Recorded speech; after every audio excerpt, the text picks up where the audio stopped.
Mark arrived at Yosemite before dawn. Instantly, a radio call comes in with coordinates that don't match any trailhead, but he heads out anyway. At an overlook, he finds a pair of heavy boots left on the granite and prints that climb the rock where it's impossible for people to walk. Pole cameras later show a broad, upright figure in the shadows. Rangers close trails at night, cameras go up, and a steel cage is set that later shows a dark silhouette on footage. The facts here are simple, but what happens next will completely shock you. Now hear the shocking details directly from Mark. This is his own account, in his own words. I'm Mark. I run backcountry patrol in Yosemite. Medic, map reader, the guy who goes out when a check-in is overdue and brings people back to cell service. I do the quiet work, pick up trash, log footprints, walk the overlooks when the weekend crowds thin out. On this particular day, I took a late summer solo shift because someone had to clear a backlog, and I prefer the park when it's quiet. I got to the lot before dawn. The park is mostly sleeping, a few headlamps moving like fireflies. I wanted to be quick, check the logs, follow up on a late check-in, and be back before the first tour buses choked the road. That's how these things usually play out, but not this time. Not at all. The call comes over the radio as I'm pulling in. 2 voices, 1 channel, giving coordinates that don't line up with any trailhead on my tablet. I repeat the numbers out loud because I think I misheard.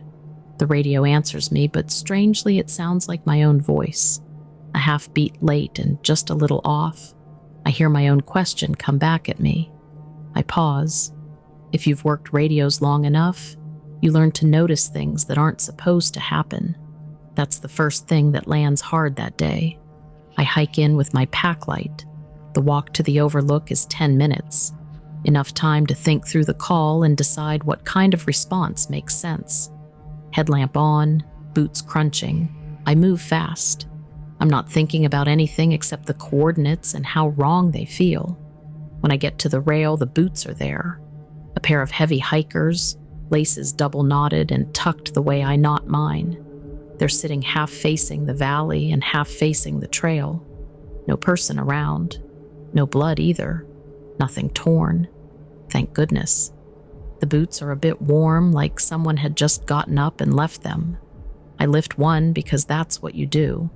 Check things out. It's heavier than empty should be. That's a detail that won't let me go. Beside the boots, someone pushed a water bottle into a crack in the rock. Cap off.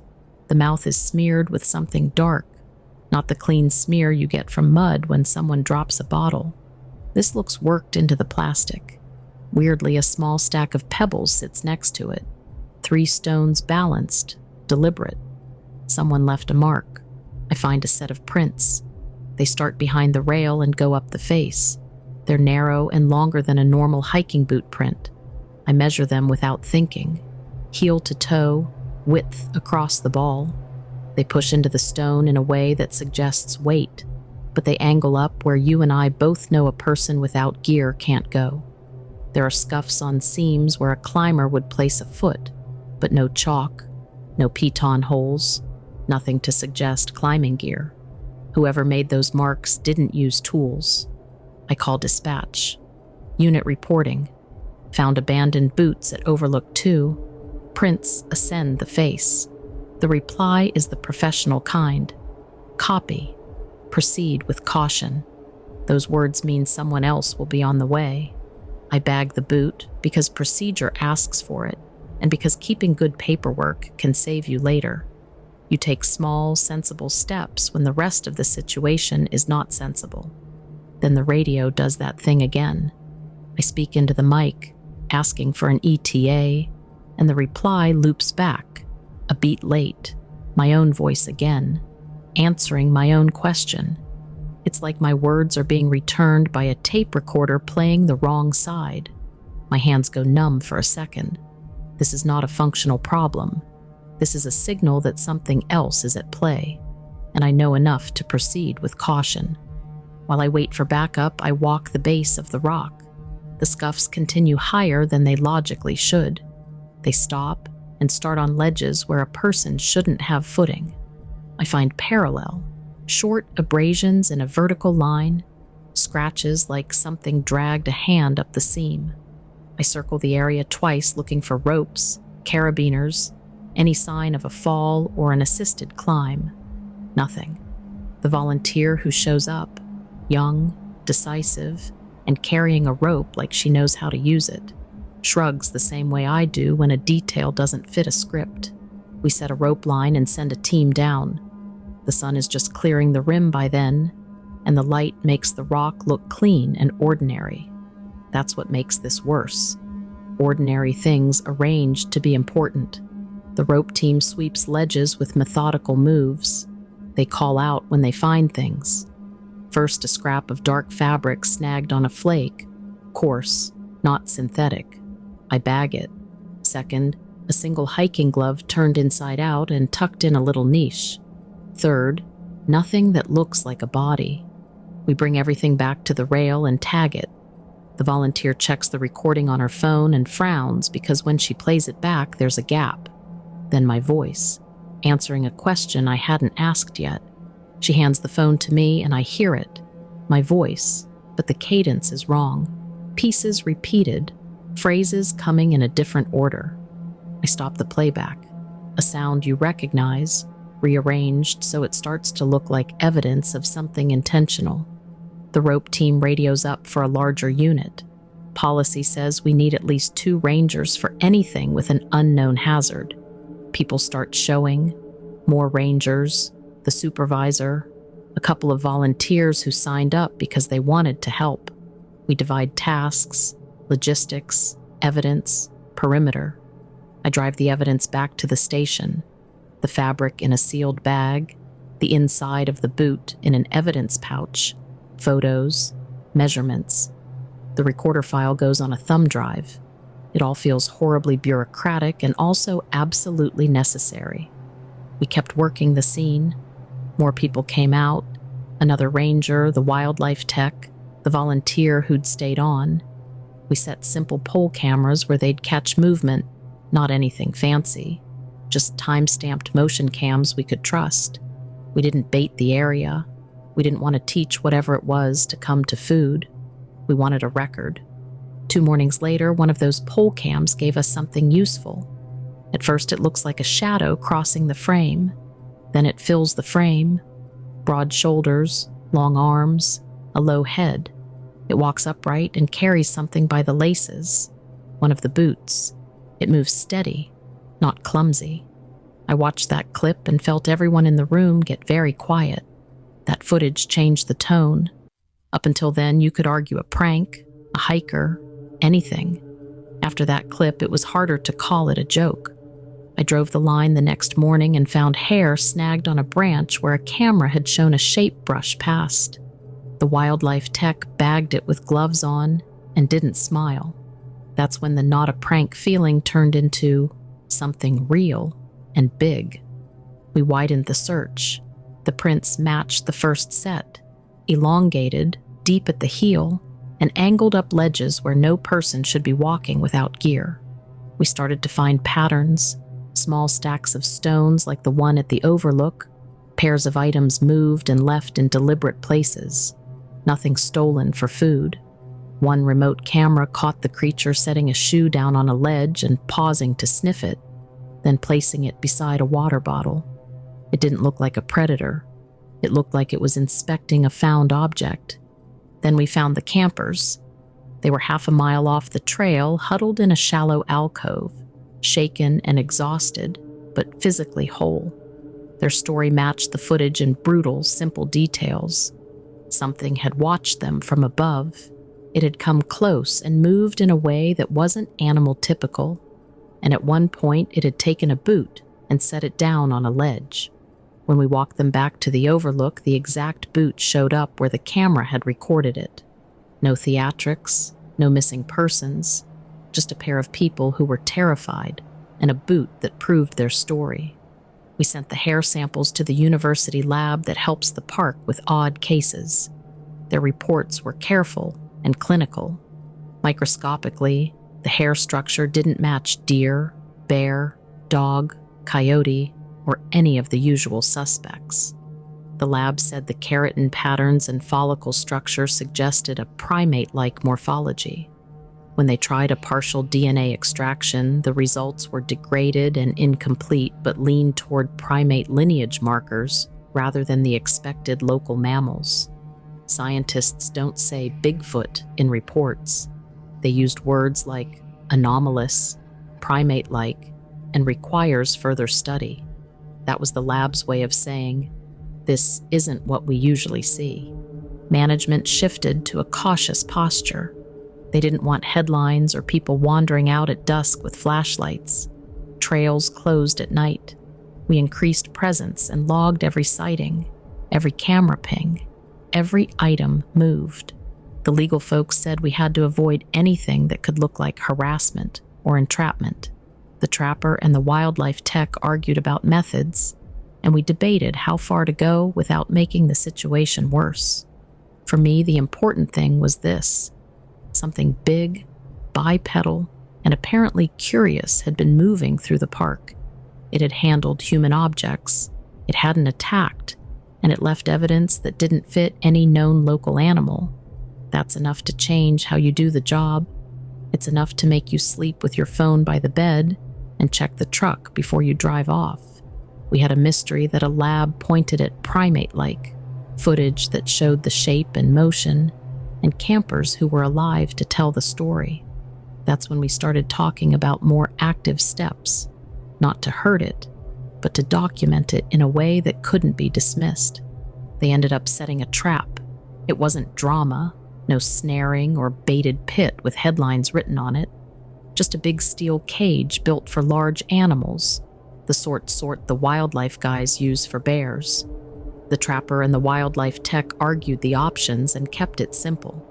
A one-way door triggered by a pressure plate, heavy enough to hold something that knows how to throw its weight around. The bait was the thing that had drawn attention from the start, a boot and a water bottle placed where the cameras had last seen them taken. We put the cage on a ledge the creature had used before, rigged a trail camera to point right at the entry, and set a motion sensor tied to my radio so we'd get an immediate ping. We watched the footage together in shifts that night. Nobody slept much. Around 2:10 a.m., the motion light on the camera blinked. The screen showed a broad shape moving down the shelf, a shoulder, long arms, the gait we'd seen before. It moved like it was confident about where it belonged. It sniffed the boot, picked it up, turned, and walked into the cage. The door dropped. The thumbnail froze on a frame where it was inside, pressed against the wire.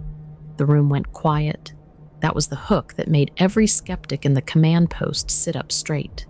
There it was, inside the trap, not a smear on rock, but a silhouette squared by steel. We hit radio channels like a panic. The trapper and I grabbed rope and headlamps and ran the switchbacks as fast as we could. The volunteer who'd been watching the feed beat us there by a breath. When we turned the last switchback and the trap came into view, the door was open. The locking bar was bent. The bait was gone. The boot we'd used as lure sat half-tucked under a bush a few feet away, damp and smelling faintly of pine and something else. There were prints, big, narrow, trailing away into the trees. Inside the cage, the floor was scratched up, the wire rubbed raw in places, and a clump of hair hung from the bar where, apparently, the thing had used its arms to wrench at the latch. Nobody touched anything until the wildlife tech waved us back. We photographed everything, bagged the hair, measured prints, logged the damaged latch. The trap had worked for a moment. Whatever we'd trapped had been smart enough, strong enough, and fast enough to unmake the trap by the time we got there. That's the wrenching part. We had proof it had been held, and we had no prisoner. The footage told a partial story. The creature walked into the cage like it was curious. It carried the boot and set it down inside. The door dropped. Then the feed cut and jumped frames. In the jump, the silhouette bent low, something moved against the latch, and then the camera captured one frame of the door swinging open and a broad shoulder slipping out into the night. The frame after that was a blur heading away down the slope. You could see the scratch marks where the latch had been worked. You could see the hair snagged on the bar. You could see, in the way it moved, that it knew physical leverage. We found more evidence along the escape trail, additional elongated prints, smears on a sapling where the creature had braced itself, and a ruined chunk of a backpack strap it had apparently used to test the trap's mechanisms. Nothing that suggested violence, nothing that suggested it wanted to hurt people. It had been contained, examined our bait, then used its hands and strength to break out and walk away. We sent the hair to the lab. The wildlife tech kept a small sample sealed and refrigerated. The footage went to a secure server. In the field, we tightened watches, moved cameras, and changed tactics. Legally and ethically, the park can't set traps just to catch a mystery. They have to justify interventions. The trap had been a line in the sand, an attempt to get close enough to collect unambiguous evidence. We did that. The evidence made the story harder to call a hoax. In the days after the trap, people stopped joking about it. The lab called back with the same careful language. The hair didn't match local mammals. Microscopically, it had primate-like features, and the degraded DNA showed markers that leaned toward an unknown lineage. Scientists used qualifiers. Managers used protocol. Everyone used caution. For those of us out there in the dark, the trap showed one clear thing. We had come close enough to hold it, and it had chosen to get away. We didn't catch it a second time. The cameras kept returning frames of movement on ledges, and the pattern of objects being moved continued, but the animal didn't give us another gift. The trap's door remained bent for weeks after, a concrete reminder that whatever it was, it had strength and cunning. We tightened patrols, we kept the cameras up, and we stopped leaving anything obvious where the ledges met the trail. The outcome wasn't neat. We had footage proving it had been in the trap and physical evidence the latch had been worked. We had hair and prints and campers who were unharmed. We had no body, no confrontation, and no tidy answer. The thing had been caught and it had walked away. That changed the case from curiosity to a real operational problem. An intelligent, strong creature who could outthink a trap. It wasn't a solution. It was the next, harder question. A month later, a camera picked it crossing at first light, carrying a boot. It paused on a ledge, looked back at the lens, and then vanished into the trees. I watched that frame until the LCD blurred. I carry the hair sample in a sealed bag in my locker. I check the trail more often. I don't walk those overlooks alone at night anymore. The community learned to lower its voice about it. People stopped laughing. Hikers started leaving a little earlier. But the plain fact remains. We got close enough to prove it was real, and close enough to see how smart it was. We didn't trap it. It trapped our certainty, and then walked away. That's the worst kind of answer. It tells you what did it, but not why. We know now who was taking the boots. We don't know why it did it, and the not knowing sits with you every time you drive into the lot.